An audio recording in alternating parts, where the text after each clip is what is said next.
Welcome to ABC campus. आज हम financial instrument का एक प्रैक्टिस क्वेश्चन कर रहे हैं जिसका टाइटल है मुज़म्मिल लिमिटेड। तो डाटा ये है कि Muzammil limited purchased 5000 shares for ₹100 each.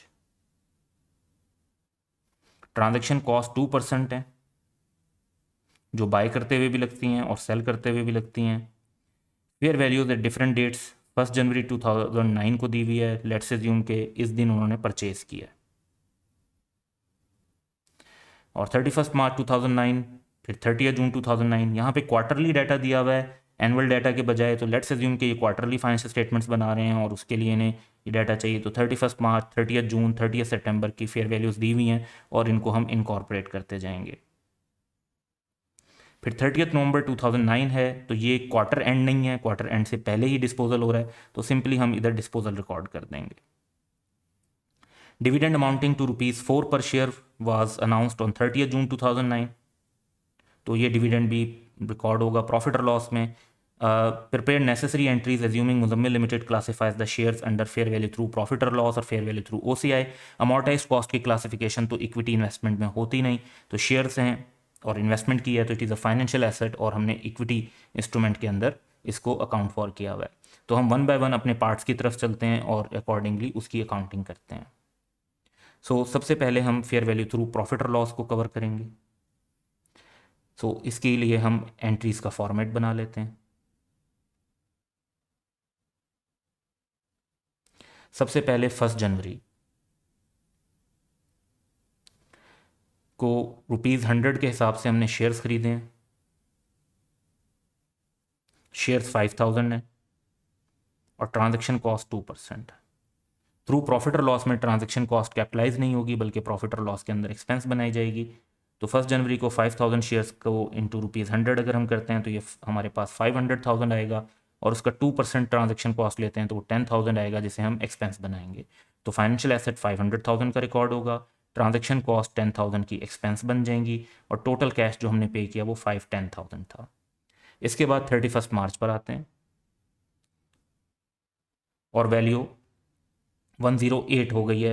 It means के 540,000। अब हमने फाइनेंशियल एसेट ऑलरेडी 500,000 पे रिकॉर्ड किया हुआ है, तो 500,000 से 540,000 जब जाएगा तो 40,000 का गेन आएगा और क्योंकि इन्वेस्टमेंट थ्रू प्रॉफिट और लॉस है तो ये गेन प्रॉफिट और लॉस में रिकॉर्ड कर देंगे। फाइनेंशियल एसेट डेबिट, प्रॉफिट और लॉस क्रेडिट। इसके बाद 30 जून को वैसे तो वैल्यू भी दी हुई है लेकिन डिविडेंड भी दिया हुआ है, तो डिविडेंड को रिकॉर्ड कर लेते हैं। तो 30 जून को 5000 पे ₹4 के हिसाब से जो डिविडेंड बनता है दैट इज़ 20,000।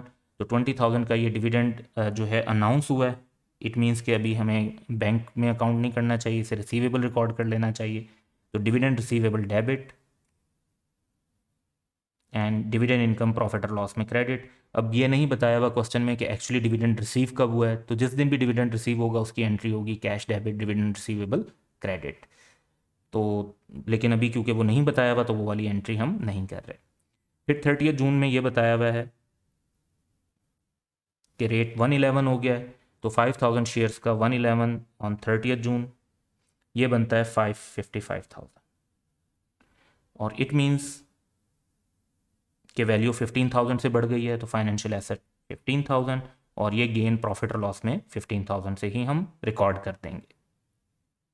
इसके बाद 30 सितंबर का डाटा है जिसमें वैल्यू कुछ कम होकर 110 हो गई है, तो 110 के हिसाब से शेयर्स की वैल्यू निकालते हैं तो 550,000 बनती है एंड इट मीन्स के 5,000 से वैल्यू कम हो गई है तो हम लॉस रिकॉर्ड कर लेंगे और हमारे फाइनेंशियल एसेट की वैल्यू भी 5,000 से कम हो जाएगी।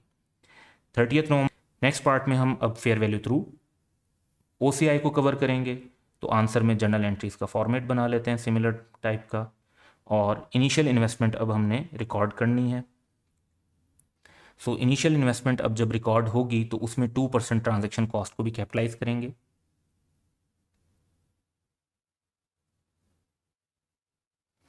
5,000 शेयर्स इंटू 100 और 2% ऐड करके 102% लें तो 5,10,000 आता है। Financial asset fair value plus transaction cost per record होंगे और इतनी हम पेमेंट रिकॉर्ड कर लेंगे। इसके बाद हमें 31 मार्च को वैल्यू 108 बताई हुई है, तो वैल्यू बन जाती है 540,000। 510 से 540,000 का मतलब है कि 30,000 से एसेट की वैल्यू बढ़ गई तो एसेट डेबिट कर देंगे और गेन को अदर कंप्रीहेंसिव इनकम में क्रेडिट करेंगे। जो फेयर वैल्यू की वजह से गेन राइज हो रहा होगा वो अदर कंप्रीहेंसिव इनकम में जाएगा। फिर 30 जून है तो 30 जून को डिविडेंड बताया हुआ है। डिविडेंड जो है वो प्रॉफिट और लॉस में ही रिकॉर्ड होगा, चाहे investment fair value through OCI है। तो 30 जून को 5,000 शेयर्स पे ₹4 के हिसाब से हमारा 20,000 का डिविडेंड बनता है। क्योंकि डिविडेंड अनाउंस हुआ है तो हम अभी रिसीवेबल रिकॉर्ड कर लेते हैं, dividend receivable debit and dividend income credit profit और लॉस में। फेयर वैल्यू का चेंज OCI में, बाकी चीज़ें जो हैं वो प्रॉफिट और लॉस में। उसके बाद 30 जून में 111 का हो गया आपका शेयर, तो वैल्यू जो बन जाती है वो 555,000 बन जाती है।